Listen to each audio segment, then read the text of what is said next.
Hi, my name is Sarah McFarland, and I'm professor of English at Northwestern State University, where I teach courses in literature and literary theory, including human-animal studies. I've been asked to define the concept of animal agency.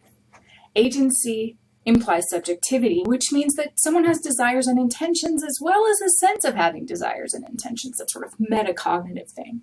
Darwin put it something like action as performed by rather than happening to. Agency includes a cluster of closely related ideas like free will, ability, rationality, mind, and subjectivity. Agency has variable social manifestations, often associated with ideas of selfhood, motivation, purposefulness, freedom, and choice. Traditionally, agency is only granted to humans, but there is evidence of the necessary cognitive skills like memory and anticipation, imitation, creativity, and self-awareness across the species spectrum. On the flip side, there is evidence that even humans do not have the kind of free will, and thus agency, that we think we do. Simply put, to have agency is to be the author of your actions, to be an I, to have a subjective sense of self. Within philosophy, acknowledging non-human actors presumes a radical deconstruction of anthropocentric subjectivity, of the sovereign humanist subject as a unique and exceptional being.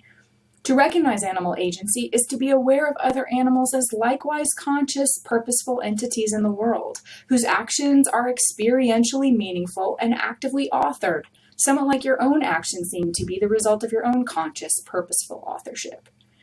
The opposite of animal agency might be said to be genetic or biological determinism, which reduces behaviors to attributes like genes or physiological features, something like reducing actions to instinct.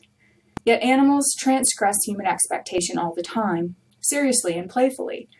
Look up the honey badger Stoffel, for example, and you'll see videos of an animal expressing his agency in creative, intellectual, and performative ways. Likewise, Alex the parrot, who systematically disobeyed verbal requests in order to manipulate Irene Pepperberg during her animal intelligence studies. In sum, animal agency means that non-humans also consciously author their own choices and behaviors. For more information about animal agency, consider the collection Animals and Agency by McFarland and Heidegger, Eileen Christ's Images of Animals, and any of the various works by Mark Bekoff or Frans de Waal, for starters. Thank you for your time today.